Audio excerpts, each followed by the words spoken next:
Hello Medicos, I am Ankita Lunawat and welcome back to my channel The Learning Medico। आज के video में हम देखेंगे बहुत ही ज़्यादा रिक्वेस्टेड टॉपिक जो है डायबिटीज मेलाइटिस। अब क्योंकि डायबिटीज मेलाइटिस बहुत बड़ा टॉपिक है इसलिए हमने इसे बहुत सारे पार्ट्स में डिवाइड कर दिया है। जो आज का जो वीडियो है वो पार्ट 1 है जिसमें हम देखेंगे डेफिनेशन ऑफ डायबिटीज मेलाइटिस और उसके कितने के और क्या क्या टाइप्स हैं वो देखेंगे।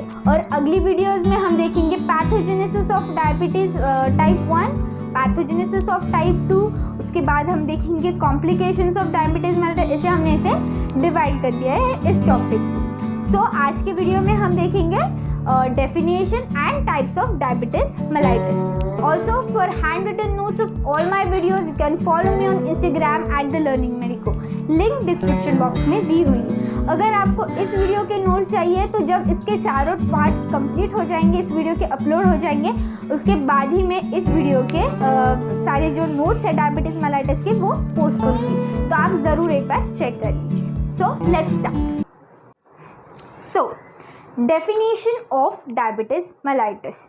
हम डायबिटीज मेलाइटिस को ऐसे डिफाइन करते हैं, it is a heterogeneous metabolic disorder characterized by common features of chronic hyperglycaemia with disturbances of carbohydrate, fat and protein metabolism. एक एक वर्ड को हम ठीक से समझेंगे। डायबिटीज मेलाइटिस को हमने क्या किया, heterogeneous metabolic disorder. Metabolic disorder मतलब कि यहाँ पर मेटाबॉलिज्म में कुछ ना कुछ प्रॉब्लम ज़रूर है। अब इसके फीचर में क्या आएगा, हमें यहाँ पर क्रोनिक हाइपरग्लाइसेमिया दिखाई देगा। मतलब यहाँ पर हमें ग्लूकोज लेवल जो है बॉडी में वो इंक्रीज हो गई है and disturbances in carbohydrate, fat and protein metabolism. अब क्यों होता है ये डिफेक्ट, ये देखेंगे। पहले तो क्या है, डायबिटीज मेलाइटिस में पहले तो होता है मेन फीचर जिस पर ये बेस्ड है, ये क्या होता है, यहाँ पर इंसुलिन का सीक्रेशन है ना, यहाँ पर मेन डिफेक्ट आ जाता है इंसुलिन की सीक्रेशन में। यहाँ पर डिफेक्ट आ जाने की वजह से क्या है, जो इंसुलिन है सीक्रेशन वो बहुत कम हो जाता है, इंसुलिन का सीक्रेशन, जिसके वजह से जो मेन रोल होता है इंसुलिन का, ग्लूकोज को स्टोर करके रखना, ग्लूकोज को अपने साथ रखना, जो काम होता है, अभी इंसुलिन ही कम होगा तो ग्लूकोज रिलीज हो जाएगा, जिसके वजह से ग्लूकोज इंक्रीज हो गया और जिसकी वजह से हमें अल्टीमेटली हो जाता है हाइपरग्लाइसेमिया। हाइपरग्लाइसेमिया होने की वजह से हमें यहाँ पर डिस्टर्बेंसेस हो जाते हैं कार्बोहाइड्रेट, फैट और प्रोटीन के मेटाबॉलिज्म। तो क्या आता है मेन फीचर जिस पर ये बेस्ड है, यहाँ पर डायबिटीज मेलाइटिस में क्या होता है, defect in insulin secretion, insulin के सीक्रेशन में डिफेक्ट आता है। कैसे आता है, क्या आता है, ये टाइप्स पर वेरी करता है। टाइप 1, टाइप 2 हर इसमें अलग अलग रहता है। और ये हम देखेंगे उसकी पैथोजेनेसिस में कि यहाँ पर इंसुलिन में डिफेक्ट क्यों आ रहा है, कैसे डिफेक्ट आ रहा है और ये अफेक्ट कैसे कर रहा है कार्बोहाइड्रेट, प्रोटीन और फैट के मेटाबॉलिज्म में। डिफेक्ट आ गया, इंसुलिन कम हो गया। इंसुलिन का मेन काम क्या है, ग्लूकोज को स्टोर करके रखना। कहाँ, लीवर में। तो ये स्टोर करने का काम है, ये तो चला गया, अभी इंसुलिन ही कम हो गया तो ग्लूकोज बढ़ जाएगा। ग्लूकोज बढ़ने की वजह से वहाँ पर हमें दिखाई देगा हाइपरग्लाइसेमिया, और हाइपरग्लाइसेमिया की वजह से हमारे जो कार्बोहाइड्रेट, फैट और प्रोटीन का मेटाबॉलिज्म का फंक्शन है वो पूरी तरह डिस्टर्ब हो जाएगा। सो दिस वाज डायबिटीज मेलाइटिस का ये डेफिनेशन था, हेट्रोजीनियस मेटाबॉलिक डिसऑर्डर। यहाँ पर हेट्रोजीनियस मेटाबॉलिक, क्योंकि मेटाबॉलिज्म में हेट्रोजीनियस की सिर्फ एक चीज़ की, सिर्फ कार्बोहाइड्रेट के मेटाबॉलिज्म में डिस्टर्बेंसेस नहीं आ रहा, कार्बोहाइड्रेट, प्रोटीन और फैट तीनों के मेटाबॉलिज्म में, इसलिए हमें इसे हेट्रोजीनियस मेटाबॉलिक डिसऑर्डर का है। और इसमें मेन फीचर क्या है, क्रोनिक हाइपरग्लाइसेमिया, मतलब लंबे समय तक जो पर्सन है उसे क्रोनिक हाइपरग्लाइसेमिया है, तब हम इसे कहते हैं। तो जो दो मेन वर्ड्स है जो आने चाहिए आपके डेफिनेशन में वो है heterogeneous metabolic disorder and chronic hyperglycaemia. ये अगर एग्जामिनर को आपके डेफिनेशन में दिख गए तो आपको फुल मार्क्स मिल जाएंगे। सो डायबिटीज मेलाइटिस से एक और टर्म रिलेटेड है जिसे हम बोलते हैं मेटाबॉलिक सिंड्रोम। मेटाबॉलिक सिंड्रोम मतलब यहाँ पर भी कुछ तो भी मेटाबॉलिज्म में डिफेक्ट आ चुका है, समझ लीजिए। तो इसके मेन फीचर्स क्या है, सेंट्रल ओबेसिटी, एक्सेसिव ओबेसिटी मतलब यहाँ पर बहुत ज़्यादा फैट आ गया तो कोलेस्ट्रॉल आ गया। एंड यहाँ पर क्या है, इसके मेटाबॉलिक सिंड्रोम में हमें मेन दिखाई देता है कि यहाँ पर लो HDL कोलेस्ट्रॉल है। अब आप बोलेंगे लो कोलेस्ट्रॉल है, so no problem, but low HDL cholesterol, high density lipoprotein, and high density lipoprotein is a good cholesterol and we need this in our body because it absorbs the bad cholesterol and sends it back to the liver। तो यहाँ पर जो है लो cholesterol, ये एक बहुत ही drawback है इसका, मेटाबॉलिक सिंड्रोम का।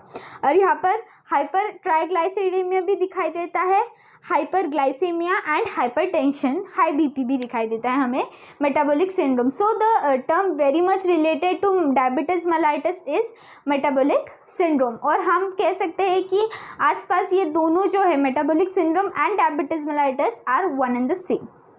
Now the types of diabetes mellitus, इसके मेनली 4 टाइप्स है, type 1, type 2 and the gestational diabetes mellitus and the fourth one is other related diseases से की वजह से होने वाला diabetes mellitus। तो पहले हम एक एक टाइप इन डिटेल देखेंगे। पहले टाइप 1 डायबिटीज़ मेलाइटस। अब ये हमें 10% केसेस में टाइप 1 डायबिटीज़ मेलाइटस हमें दिखाई देता है, 10% केसेस में। इसे हम जुवेनाइल ऑनसेट डायबिटीज़ मेलाइटस भी कहते हैं। क्यों कहते हैं? क्योंकि ये पहले हम इसे juvenile diabetes onset diabetes mellitus कहते थे, क्योंकि ये बहुत ही अर्ली एज में दिखाई देता था पेशेंट्स में। बट अब ऐसा नहीं है, क्योंकि ये लेट एज में भी दिखाई देता है, मिड एज में भी दिखाई देता है। इसे हम IDDM भी कहते हैं। क्यों? It is insulin dependent diabetes mellitus, क्योंकि यहाँ पर जो पेशेंट है उसका इंसुलिन बहुत ज़्यादा हद तक कम हो जाता है, और पेशेंट को अगर हम इंसुलिन की ट्रीटमेंट देते हैं तब हमें पेशेंट बाहर आते हुए दिखता है। इट इज़, अब इसके फर्दर टाइप्स क्या है? सब type A1A diabetes mellitus and सब type 1B diabetes mellitus.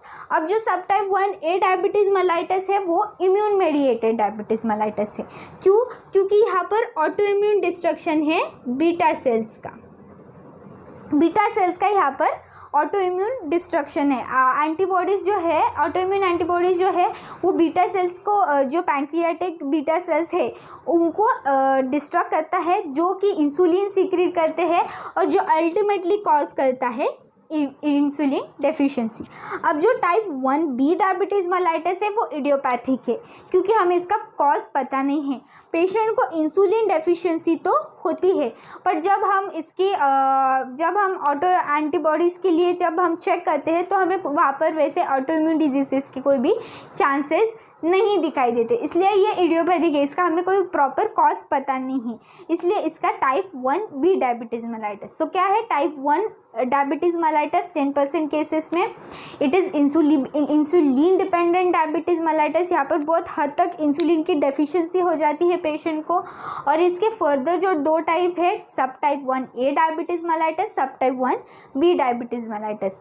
Type 1A में है इम्यून मेडिएटेड, यहाँ पर जो है ऑटो इम्यून बॉडीज़ है तो वो डिस्ट्रक्ट करती है बीटा सेल्स को, जो कि इंसुलिन सीक्रेट करती है। जब इनका ही डिस्ट्रक्शन हो जाता है तो इंसुलिन प्रॉपर सीक्रेट नहीं होता, वहाँ पर हमें इंसुलिन की डेफिशिएंसी हो जाती है। और जो सब टाइप 1B डायबिटीज़ मेलाइटस है वो है इडियोपैथिक, इसका हमें प्रॉपर कॉज नहीं पता। So the next type is the type 2 diabetes mellitus. अब इसके हमें 80% केसेस दिखाई देते हैं। मेनली जो पेशेंट्स हमारे पास आते हैं वो टाइप 2 डायबिटीज़ मेलाइटस के ही होते हैं। बहुत रेयर केसेस में हमें टाइप 1 दिखाई देता है। इसे हम पहले मैच्योरिटी ऑनसेट डायबिटीज़ भी कहते थे, बट अब नहीं, क्योंकि अभी ये हमें अर्ली एज में भी दिखाई देता है। क्यों? क्योंकि बैड लाइफस्टाइल, स्मोकिंग, अल्कोहल, इसकी वजह से जो टाइप 2 डायबिटीज़ मेलाइटस है उसके जो चांसेस है वो बढ़ गए हैं।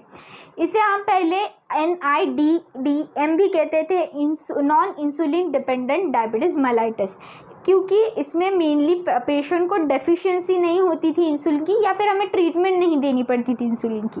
बट अब हम इसे truly non insulin dependent diabetes mellitus नहीं कह सकते, क्योंकि यहाँ पर हमें पेशेंट को इंसुलिन की ट्रीटमेंट भी देनी पड़ती है, क्योंकि हमें वहाँ पर पेशेंट का हाइपरग्लाइसेमिया कंट्रोल करना पड़ता है, वरना आगे की कॉम्प्लिकेशंस हो जाते हैं। तो इसे हम पहले अभी non insulin dependent diabetes mellitus ज़्यादातर नहीं कहते।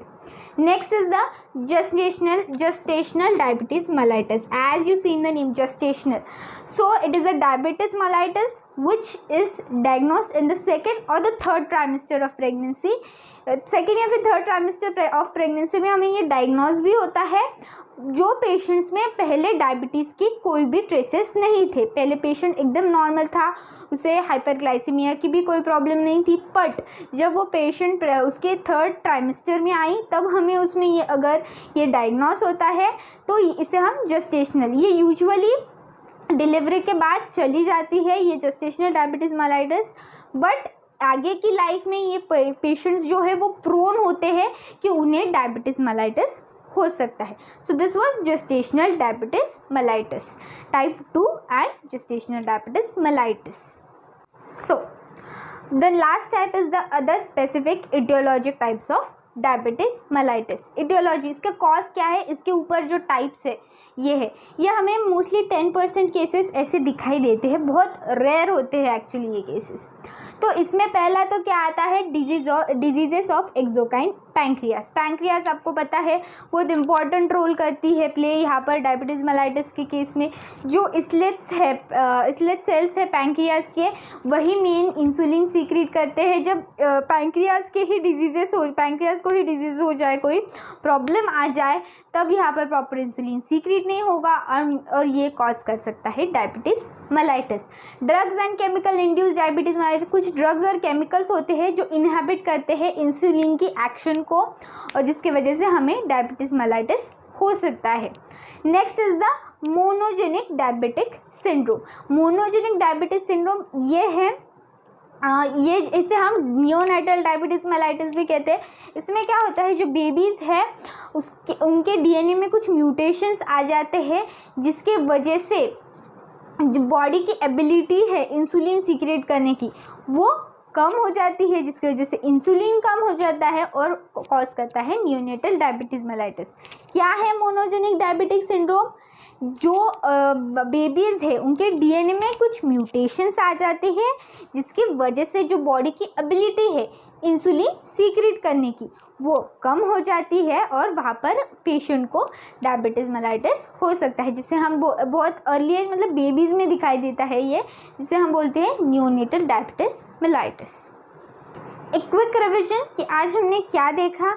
आज हमने देखा डायबिटीज़ मेलाइटस की डेफिनेशन, जिसमें हमें डिफाइन किया diabetes mellitus. It is defined as a heterogeneous metabolic disorder characterized by chronic hyperglycemia with disturbances in carbohydrate, protein और फैट मेटाबॉलिज्म.